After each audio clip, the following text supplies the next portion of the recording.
Hello student, today we will study about the evolution.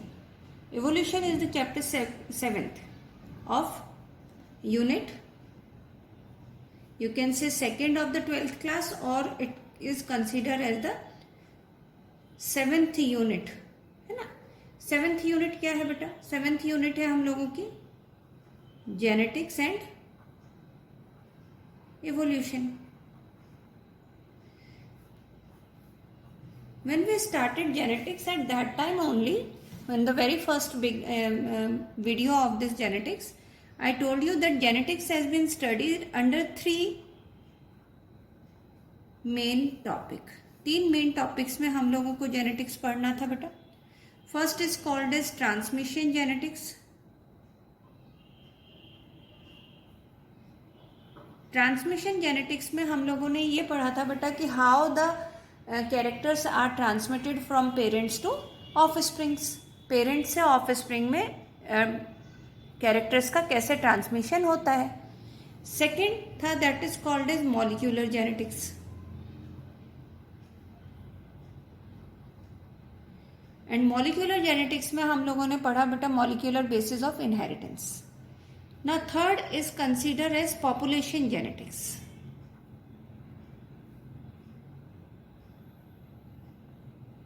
And in the population genetics, we will study about the population of different organisms ki how they evolved and how they are formed.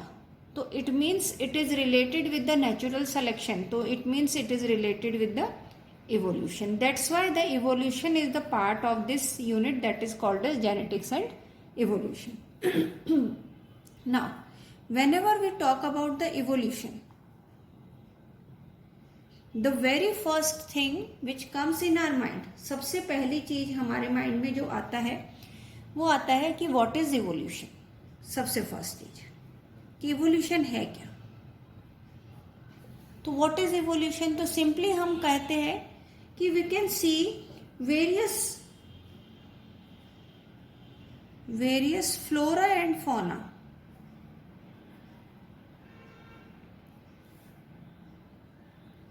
that present from millions of years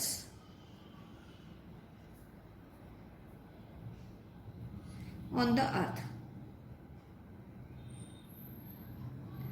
and they are keep on changing. यानी उनके अंदर कुछ variations आ रहे हैं,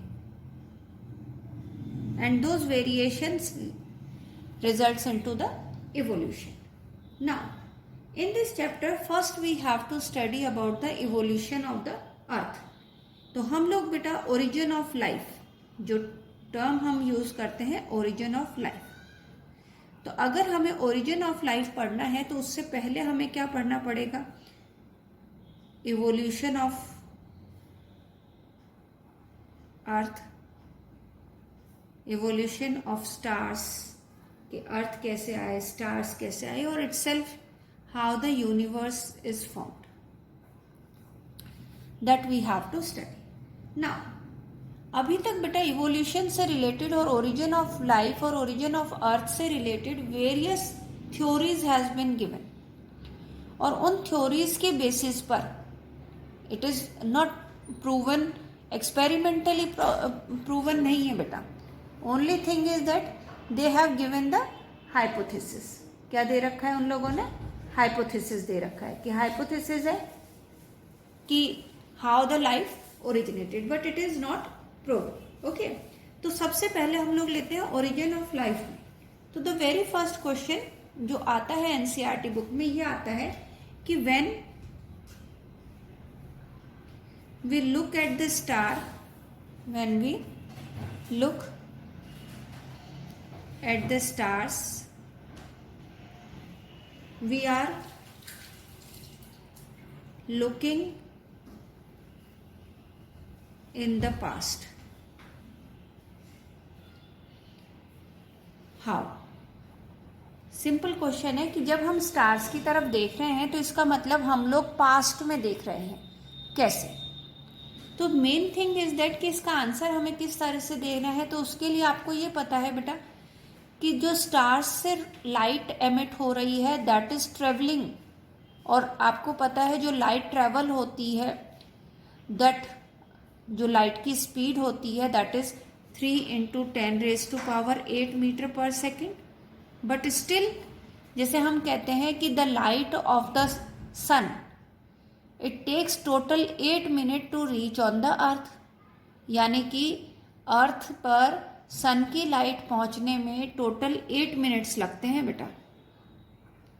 ठीक है, अब simply क्योंकि ये जो स्पीड ऑफ लाइट है ये तो बहुत स्लो है as comparison to when we are talking about the universe. तो हम लोग यूजुअली जो डिस्टेंस होता है किसी भी सिलेस्टियल ऑब्जेक्ट का, सिलेस्टियल ऑब्जेक्ट मतलब स्टार्स का, सन, मून, ये सब सिलेस्टियल ऑब्जेक्ट है। जिन इन सिलेस्टियल ऑब्जेक्ट के जो डिस्टेंस होते हैं बेटा उनको हम मेजर करते हैं लाइट ईयर्स में। ठीक है, the distance of the celestial object, distance of celestial objects are measured in light year. अब लाइट ईयर क्या है? Light year is the distance covered by light in 1 year. एक साल में लाइट कितना डिस्टेंस कवर कर लेगी that is called as 1 light year. Okay, तो सिंपली हम ये कह देते हैं कि सेलेस्टियल ऑब्जेक्ट का डिस्टेंस लाइट ईयर में हम मेजर करते हैं।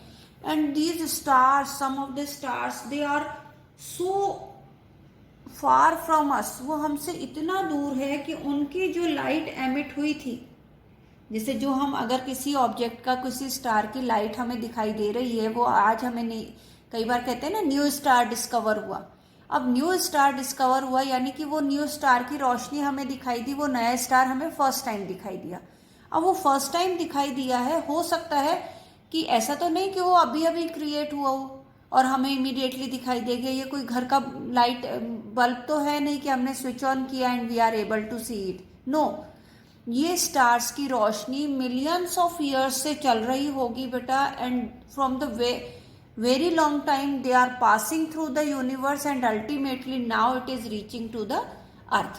अब वो अर्थ पर पहुंच रही है। तो हम ये कह सकते हैं कि अगर हमें कोई ऑब्जेक्ट, सेलेस्टियल ऑब्जेक्ट दिखाई देता है तो it's journey has started millions of years back, है ना। द जर्नी ऑफ लाइट, है ना, जो लाइट की जर्नी थी started millions of years back. कईयों को तो मिलियंस ईयर लग जाते हैं, मिलियंस ऑफ ईयर बैक। ठीक है, why? Because they are trillions of kilometres away. वो हमसे ट्रिलियंस ऑफ किलोमीटर क्या है बेटा, अवे। तो इसलिए हमारे यहाँ तक, हमारी आइज तक वो लाइट पहुँचते पहुँचते it takes millions of years. और यही रीज़न है कि जब हम सेलेस्टियल ऑब्जेक्ट को देख रहे हैं, स्टार्स को देख रहे हैं, तो we are looking back in the past. But when we are looking around us, यानी हम अपने सराउंडिंग के चारों तरफ जब देख रहे हैं बेटा, when we are looking surrounding in our surrounding, तो then we are looking at the present time. So when we looking at our surrounding, immediate surrounding की तरफ देख रहे हैं, तो then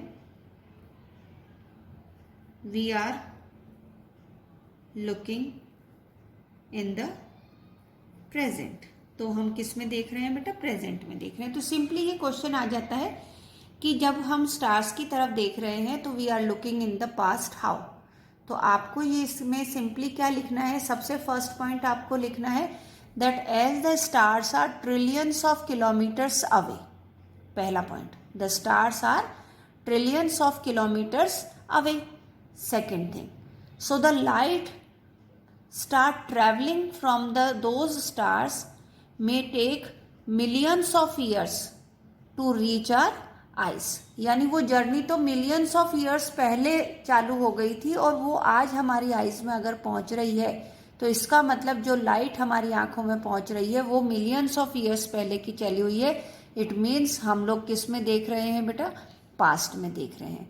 तो now you can give the answer of this कि when we look at the star we are looking in the past. How?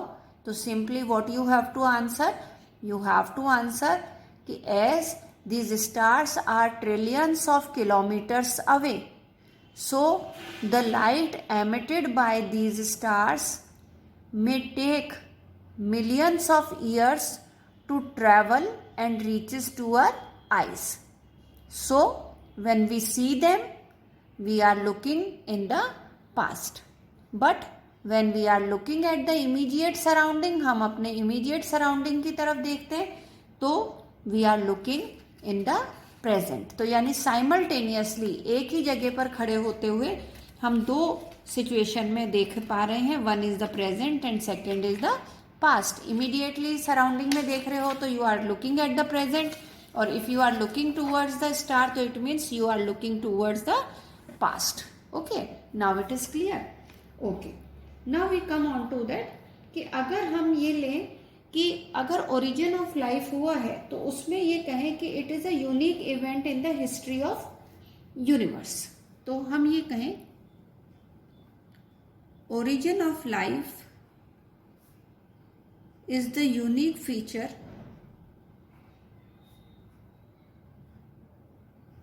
of universe. अब बेटा लाइफ कहाँ ओरिजिनेट हुआ है? अर्थ पर. तो सिंपली हम ये कह सकते हैं कि अगर अर्थ जो है, क्योंकि यूनिवर्स जो होता है, universe is very vast. You can not even imagine about the universe. आप इमेजिन भी नहीं कर सकते हो यूनिवर्स का. अगर हम इमेजिन करने की कोशिश करें तो मैं आपको ये कह सकती हूँ कि एक बहुत बड़ा क्रिकेट स्टेडियम है जिसमें 5,000 लोगों के सिटिंग कैपेसिटी हो. इतने बड़े क्रिकेट स्टेडियम के बीच में एक तिनका पड़ा हुआ हो, स्पेक यानी एक तिनका, तो वो तिनका is the earth and whole of the stadium having the capacity of the 5,000 spectator will be the universe. अगर हम कंपेयर करें तो भी उससे वास्ट ही होगा. तो सिंपली हम कह सकते हैं कि earth is almost speck, SPECK. Speck का मतलब होता है तिनका. अगर यूनिवर्स के सामने देखा जाए तो अर्थ क्या है बेटा? It is a speck. Okay, अब हम कहें कि जो यूनिवर्स है वो ओल्ड भी बहुत ज्यादा है बेटा. कितना ओल्ड है? तो universe is suppose to be almost 20 billion years old. ये यूनिवर्स की लाइफ हो गई 20 बिलियन ईयर्स. ओके, और अगर हम अर्थ की लाइफ को देखें तो ये सपोज किया जाता है कि in the solar system, milky way Galaxy में, अर्थ formed about 4.5 billion years back. Universe 20 billion years back बना, 4.5 बिलियन ईयर्स बैक अर्थ फॉर्म हुई एंड द लाइफ ओरिजिनेटेड, जो लाइफ ओरिजिनेट हुई है वो माना जाता है कि अर्थ के फॉर्मेशन के बाद 500 मिलियन ईयर्स आफ्टर अर्थ फॉर्मेशन. यानी अर्थ बनने के 500 मिलियंस के बाद लाइफ ओरिजिनेट हुई. तो हम सिंपली क्या कह सकते हैं कि फॉर्मेशन ऑफ अर्थ कितने ईयर्स बैक हुआ बेटा? 4 बिलियन ईयर्स बैक, है ना. ये तो है कि इसकी एज कितनी है, अर्थ की एज कितनी है, अर्थ की एज है 4 बिलियन ईयर्स। लाइफ ओरिजिनेट कब हुई, तो ये बता रहे हैं कि लाइफ ओरिजिनेट हुई जब अर्थ बन गई, तो अर्थ बनने के 500 मिलियन ईयर्स के बाद अर्थ ओरिजिनेट हुई। तो 0.5 million, 0.5 is equals to 500 millions ना बेटा। तो 500 मिलियंस के बाद में जब ओरिजिनेट हुई थी, तो अर्थ की लाइफ कितनी है अभी, 4 बिलियन ईयर्स। ठीक है। और आपको पता है कि अगर हम लोग सिंपली बात करें कि यूनिवर्स, तो यूनिवर्स इज क्वाइट वास्ट। अब हम ये मानते हैं कि अर्थ किसका पार्ट है बेटा, तो earth is the part of, earth is the part of milky way galaxy. Earth किसका पार्ट है बेटा, मिल्की वे गैलेक्सी का पार्ट है। और ऐसी बहुत सारी गैलेक्सीज हैं, ये तो सिंपली हम एक गैलेक्सी की बात कर रहे हैं। There are so many galaxies present on this in this universe. इस यूनिवर्स में बहुत तरह की, बहुत ज्यादा टाइप की गैलेक्सीज प्रेजेंट है। तो हम ये कह सकते हैं गैलेक्सीज किस किस की बनी होती है बेटा, तो गैलेक्सीज में क्या होता है, galaxies contain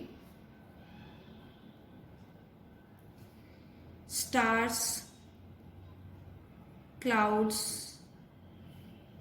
of gases and dust। Galaxies में स्टार्स होते हैं, क्लाउड्स ऑफ गैसेस और क्लाउड्स ऑफ डस्ट प्रेजेंट होते हैं। तो सिंपली हम ये कहें कि how the origin of universe takes place, तो सबसे first theory of origin of universe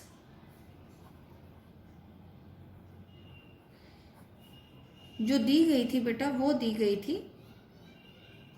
big bang theory, है ना। Big bang theory was given for the origin of universe, कि हाउ द यूनिवर्स ओरिजिनेटेड। तो इसके लिए ये क्या कहती है, बिग बैंग थ्योरी क्या कहती है, तो ये कहती है बेटा कि there was a single huge explosion, बहुत जबरदस्त धमाका बेटा, बहुत जबरदस्त, जिसको आप इमेजिन भी नहीं कर सकते, अनइमेजिनेबल।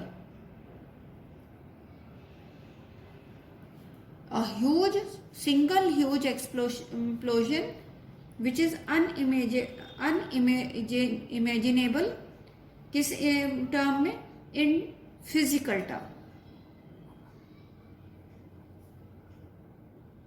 तो अनइमेजिनेबल ह्यूज एक्सप्लोजन में results into the origin of universe. ठीक है। और ये बोला जाता है कि यूनिवर्स इज स्टिल एक्सपेंडिंग। अभी भी यूनिवर्स क्या हो रहा है बेटा, एक्सपेंड हो रहा है। तो यूनिवर्स कैसा है, एक्सपेंडिंग यूनिवर्स है।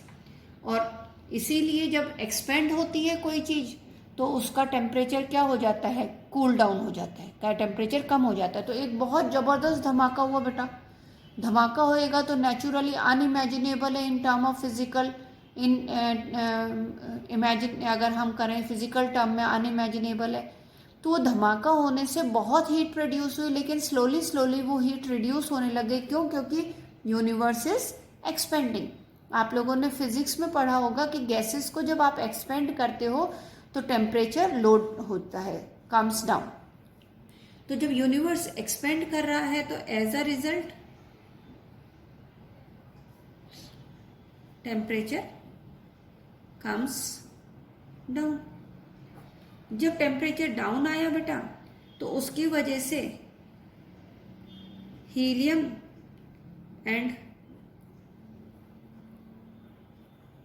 Hydrogen are formed. ठीक है। जब हीलियम और हाइड्रोजन फॉर्म हुए, तो now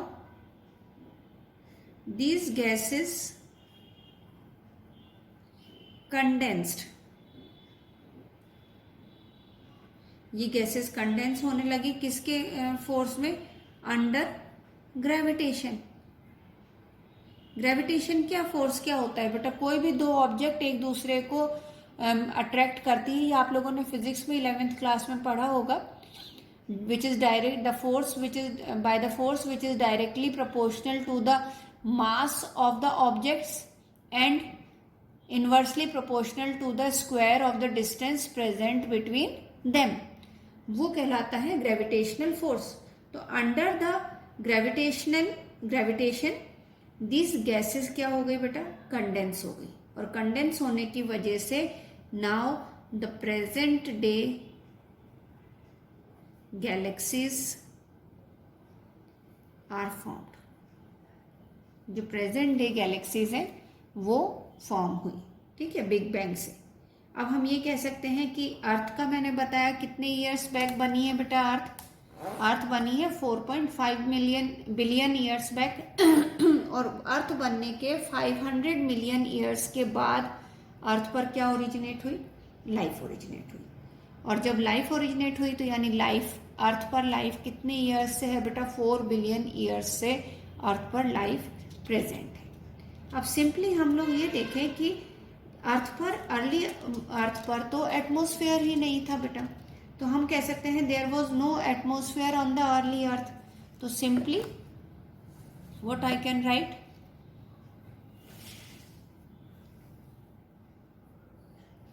during early earth no atmosphere was there.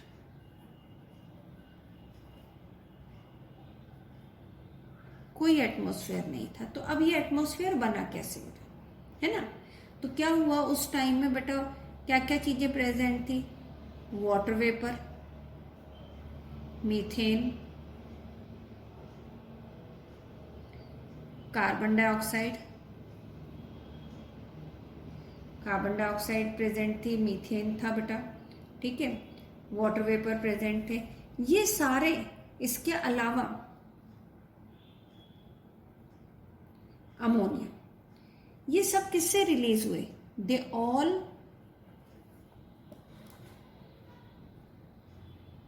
Released from the molten mass that cover the surface. जब बिग बैंग हुआ, बहुत जबरदस्त धमाका हुआ, तो जो सॉलिड मास था वो क्या हो गया बेटा? हाई टेम्परेचर की वजह से मेल्ट हो गया. मेल्ट होने की वजह से उस मोल्टन मास में से water vapour, methane, carbon dioxide and ammonia they are released. जब रिलीज होने लगी हुई तो बेटा सन की कौन सी रेज आती हैं? सन की मेन, वैसे तो सभी टाइप की रेज है, लेकिन सन की जो यूवी रेडिएशंस थी, तो the UV rays of the sun, उन्होंने क्या करा बेटा? ब्रोक किसको बेटा? वाटर को ब्रोक किया. किसमें? इनटू हाइड्रोजन एंड ऑक्सीजन, ठीक है, हाइड्रोजन और ऑक्सीजन में. और हाइड्रोजन जो है बेटा, आपको पता है लाइट इन वेट है. तो लाइट वेट होने की वजह से इट गेट एस्केप. और एटमॉस्फेयर तो था नहीं, तो वो क्या हो गई बेटा? एस्केप हो गई, ठीक है. जब एस्केप हो गई सिंपली, अब बच गया क्या बेटा? ऑक्सीजन. तो ये ऑक्सीजन किससे कंबाइन करा? Oxygen combine with ammonia. Ammonia से कंबाइन करी ऑक्सीजन ने एंड मीथेन. ऑक्सीजन ने कंबाइन करके अमोनिया और मीथेन से, और क्या बनाया बेटा? What they form? They form again water, carbon dioxide and other gases. और साइमल्टेनियसली क्या बनने लगी बेटा? Ozone. Ozone layer was formed, क्योंकि जो ऑक्सीजन जा रही थी वो किस में कन्वर्ट होने लगी बेटा? ओजोन में, in the presence of UV radiation, ठीक है. अब ओजोन लेयर बनने लगी तो धीरे धीरे क्या होने लगा, कूल डाउन होने लगा अर्थ का एटमॉस्फेयर। तो जब कूल डाउन होने लगा तो वाटर किस में कन्वर्ट होने लगा बेटा, लिक्विड में। जो वाटर वेपर था वो लिक्विड में कन्वर्ट होने लगा। तो then they start falling as rain. किस फॉर्म में फॉल होने लगे बेटा, रेन के फॉर्म में फॉल होने लगे। और जब रेन के फॉर्म में फॉल होने लगे तो दे फिल द डिप्रेशंस। डिप्रेशंस मतलब गड्ढे, उन्होंने सारे गड्ढों को भर दिया। और वो गड्ढे आज के जमाने के क्या हैं बेटा, ocean. Those depressions now form the ocean. Okay, तो ये चीज बनी कि how the earth was formed. अब आता है कि हाउ द लाइफ ओरिजिनेट, कि लाइफ कैसे ओरिजिनेट हुई। तो सिंपली क्या लाइफ आउटर स्पेस से आई है बेटा, तो there are various hypothesis given, different conjectures दे रखे हैं। कंजेक्चर वर्ड क्या होता है बेटा, कंजेक्चर वर्ड होता है कि we are giving certain hypothesis which is not practically proven, जिसको हम लोग प्रैक्टिकली प्रूव नहीं कर सकते, but it is suppose to be true, that is called as conjectured. CONJECTURED, conjectured. Conjectured का क्या मीनिंग होता है, the hypothesis which is given and it is not proven but it is suppose to be true. तो उसी case में ये कहा जाता है कि क्या लाइफ आउटर स्पेस से आई, तो उसके लिए बेटा different theories has been given. Okay, तो क्या क्या थ्योरीज दी है that we will study in the next video. Okay, next video में हम लोग करेंगे। Thank you.